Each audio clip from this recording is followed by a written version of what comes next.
Hello everybody and welcome to our Module 5 discussion of both current and long-term liabilities. In the past two modules we covered current assets and then long-term assets. Now this module we cover both current and long-term liabilities, and the main reason we're merging the two together is that we don't have quite as many liabilities to talk about as we did assets. So first let's talk about liabilities in general. What are liabilities? The GAAP definition, the FASB definition, is a probable future sacrifice of economic benefits arising from present obligations of a particular entity to transfer assets or provide services to other entities in the future as a result of past transactions or events. So that sounds like a lengthy description. Let's break it down a bit. The probable, first of all, is a key word. It has to be more likely than not. And we'll see that in contingent liabilities later on. So it has to be very, very likely. It's a future sacrifice, which means that we're going to have to pay it in the future. If we already paid it, we no longer have a liability. The sacrifice of economic benefits generally means that we're paying cash, we're giving up something to pay this off. And it arises from present obligations. That means as of today, we know that we have this debt that we owe sometime. We're either going to transfer assets, pay cash, or maybe provide services. This is when we have unearned revenue, and the way we pay that liability off is by providing the service that was paid for. Of course, it's going to be in the future because, if it was done already, then it would no longer be a liability. But it's as a result of past transactions or events. In other words, we've already done something to cause us to owe this money.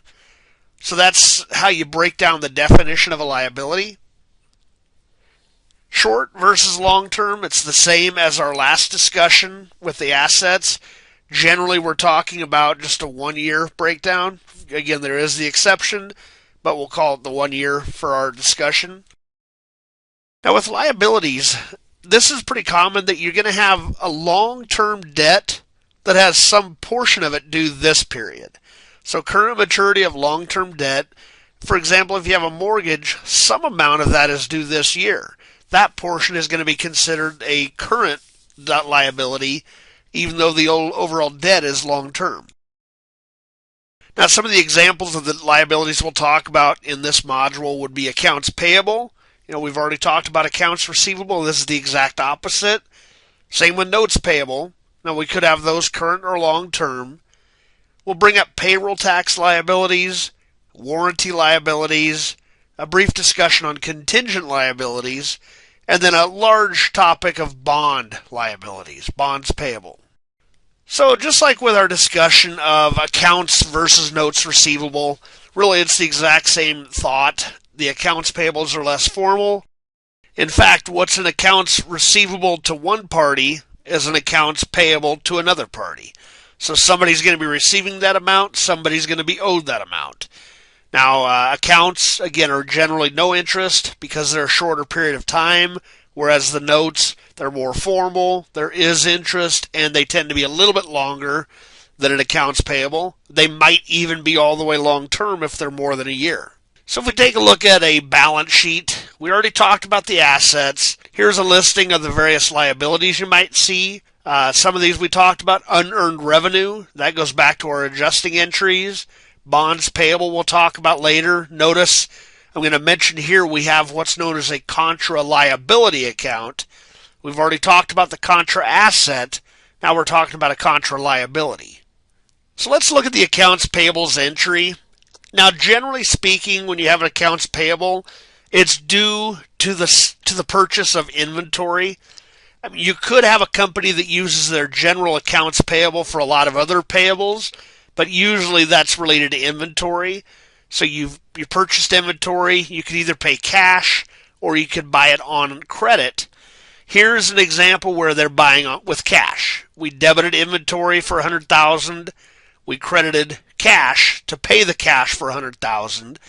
Now that credit could just as easily have been an accounts payable, a liability if we're going to pay it over time. Now when the company does pay over time, The question then is, how long do they have to pay, and are there any discounts if they pay early? So we have a concept called purchase discount here. Now, by discount, we're not talking about a coupon or a volume discount or anything like that. It's an early payment discount. The thing is, on the day we purchase that inventory, we don't know for sure whether the discount will be taken because we haven't paid early yet. So take a look at one of the common examples. You would read this here. These are credit terms. You would read these as 210 net 30, N being net. That's a 2% discount for payments within 10 days. The comma is kind of like an otherwise. The net amount is due within 30 days. That's your full credit period. So by paying 20 days early, you get a 2% discount. Again, on day one, you don't know for sure whether the discount's going to be taken. You might have a policy in place where you as a company, you always try to take the discount, but again, it's not a guarantee yet. So we have two methods that come into play here.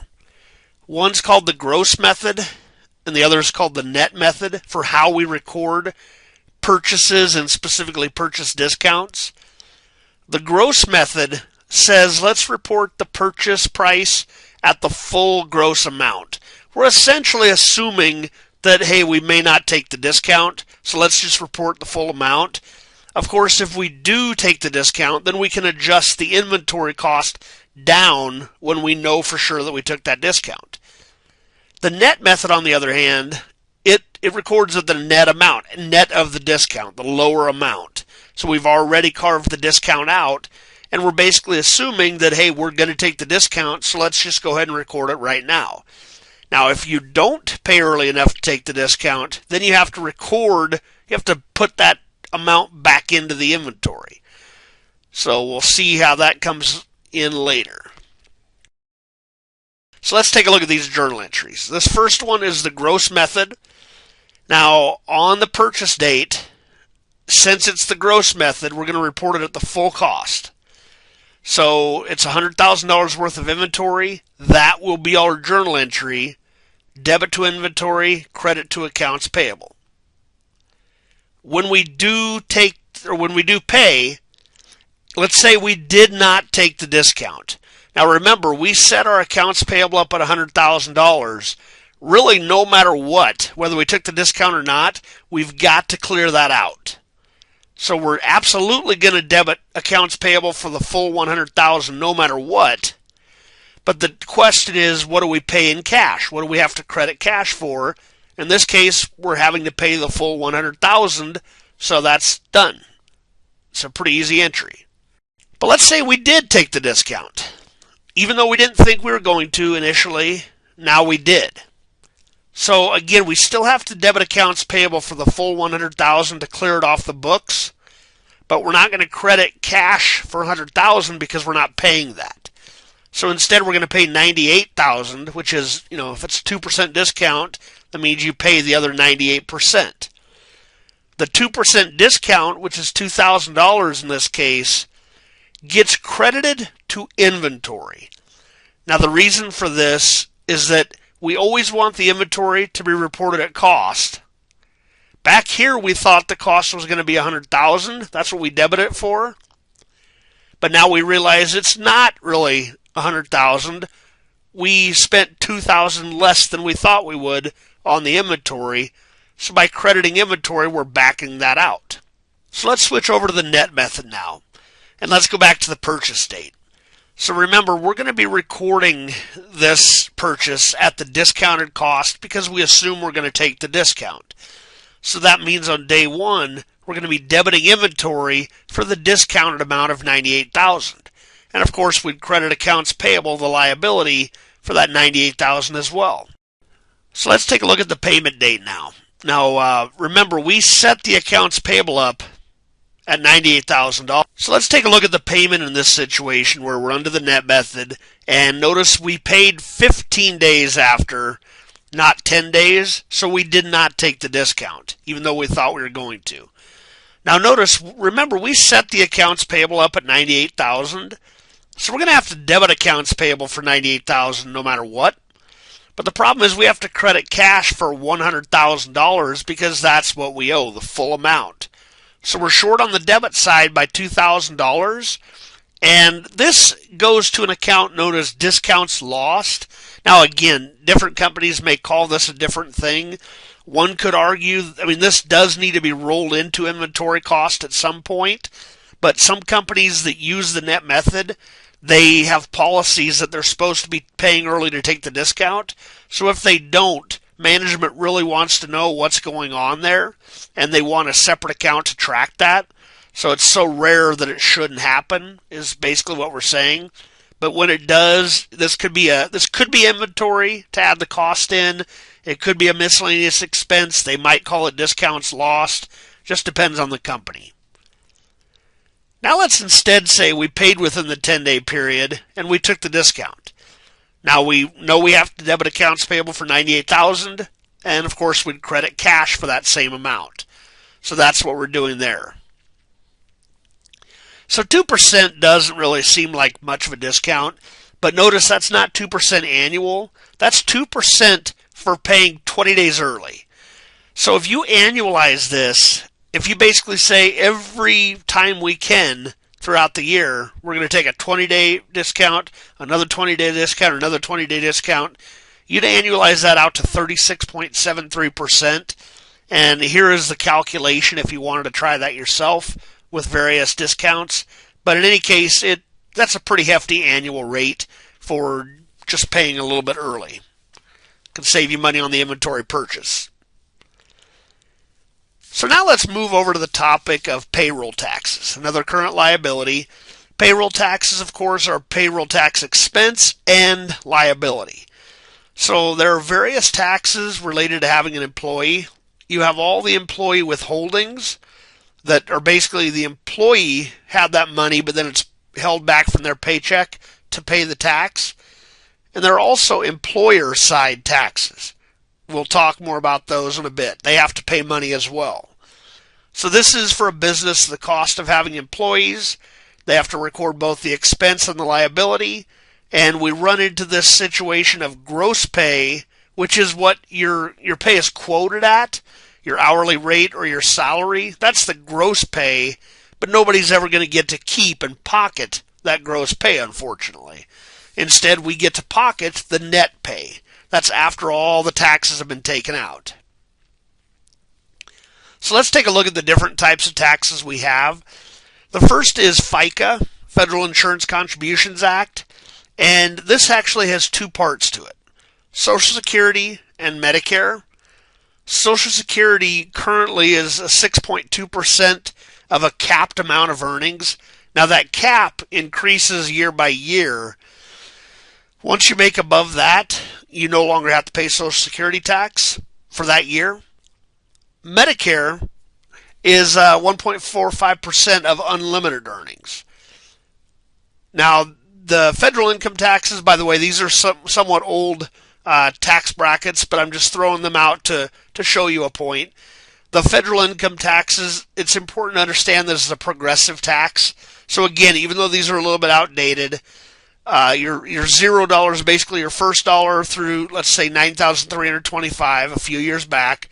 That was a 10% tax rate. But let's say you made $9,326. A common misconception is that all of a sudden you'd be thrown into the next 15% tax bracket for everything. That's a misconception. Your first $9,325 are still only taxed at 10%. In my example, only your next dollar would be taxed at 15%. So that's the way I've laid it out here. It goes from 10 to 15 to 25. Now, what they withhold is an estimate. That's another misconception. The reason you have a refund in some cases is that they estimated you'd owe too much tax. And then when it came down to filing your tax return, you didn't need to pay that much. So the difference is a return. It could easily go the other way. If you didn't withhold enough throughout the year and you owe more money upon filing, then obviously you have to pay that. And there are usually penalties with that. State and local income taxes. So this depends on where you live. The states have different rates. Some of them have zero tax, but it's the same concept as the federal taxes. It's a payable to the state taxing authority instead of the IRS. And there might be other voluntary deductions depending on your situation. Health insurance, 401k plan, gym membership, charities. The reason it's a payable is that the company is acting as the liaison, basically, or collector, if you will, and they're paying the amount to those different entities. They're withholding it from your paycheck and paying it out to the proper payees. So here we have an example of a journal entry where we have the debit to salaries expense for the gross pay, and then the credit to all the different payables that we owe. We have the two FICAs. Notice the percentages here. Federal and state tax, health insurance, retirement payable, and then finally the credit to salaries payable, which is for the net pay paid out to the actual employee. So $65,000 out of $100,000. It's unfortunate. That's usually what it turns out to be, is quite a bit less. So we have the employee with withholdings that the employer owes. They're withholding them, and then the employer pays on their behalf. But in addition, we also have employer side deductions. This is a key thing to understand. In addition to what they withheld from the employee for FICA, the employer has to match that up. So they're basically double this amount is getting paid to the government. Half came from the employee, the other half is paid by the employer, and they get paid. Now, in addition to those taxes, there are two taxes that the employee never sees. These are unemployment taxes, federal and state level. So the tax rate is currently 6.2% of the first $7,000 annually. And it could be reduced depending on what your state unemployment tax is. It could be reduced by up to 5.4%. So if the state works out right, then what this basically means is the total of these two should not be any more than 6.2%. That's the goal for it if the state works it right. Now, an example journal entry for this, they generally call this payroll tax expense, a debit to payroll tax expense instead of salary expense. And then we have a credit to some of the payables, the FICA and the Social Security and Medicare, same thing as before. But then we have the FUTA and the SUTA, the unemployment taxes. Remember, that is $7,000 or $7,000, the first $7,000 times whatever percent they had. Now notice in this case they apparently had 10 employees, so that's where this amount's coming from. So now we're going to move on to the topic of warranties. This is another pretty important topic for companies, for some companies. The one thing I do want to mention here, though, is that we're not talking about an extended warranty that they're selling to you directly. Those are becoming more and more common these days, but that's not what we're looking at.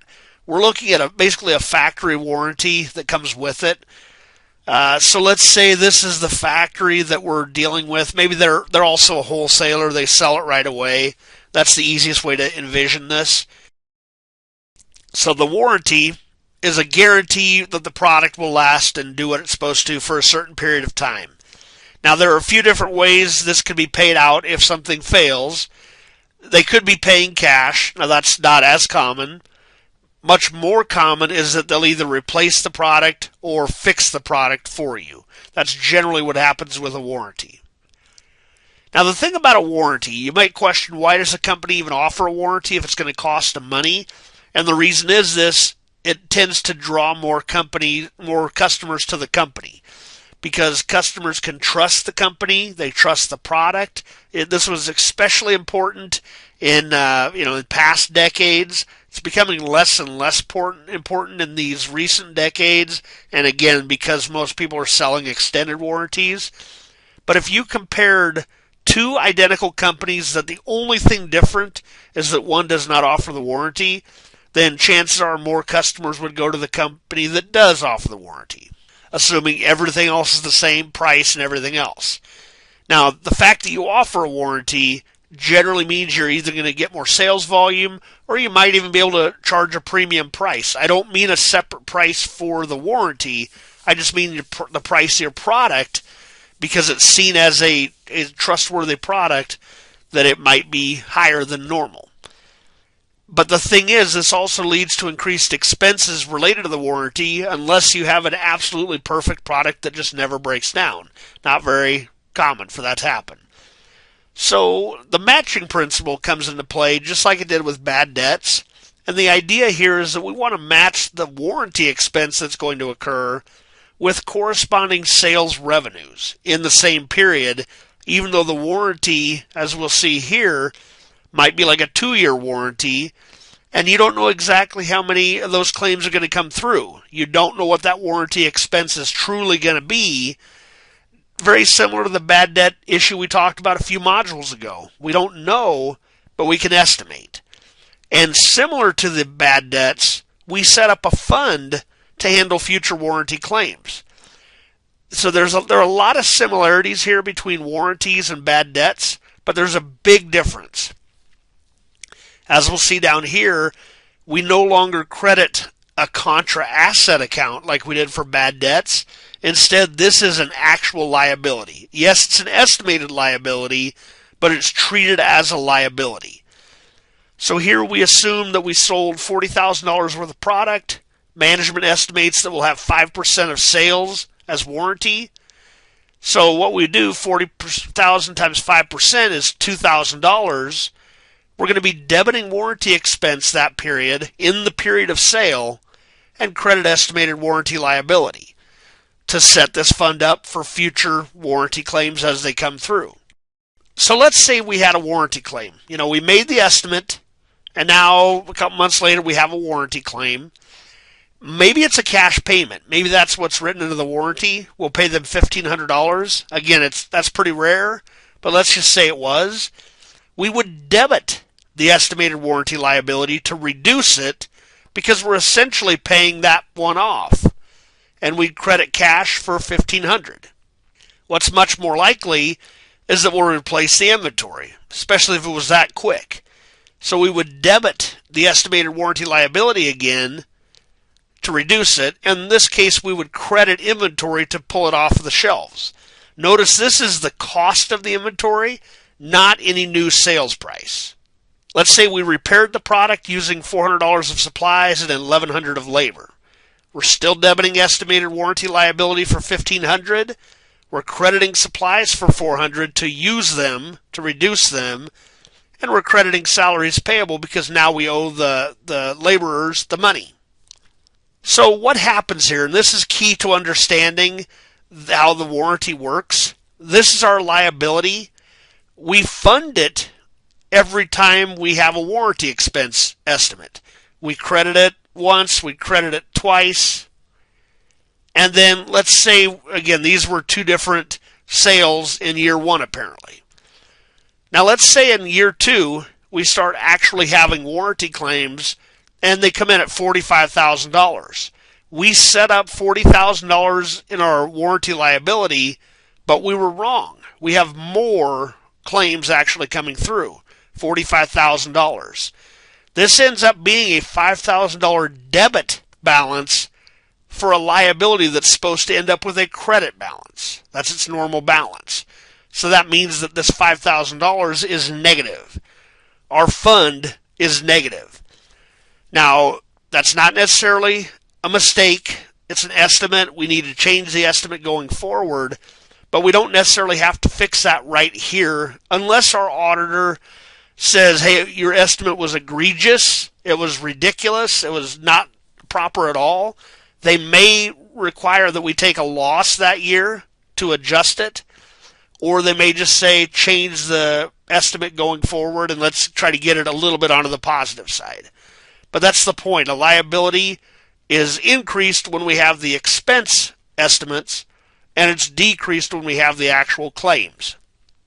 So let's go back and remind ourselves about the liability definition. The key word here is probable future sacrifice of economic benefits, and it relates to something that happened in the past, but it's going to be paid in the future.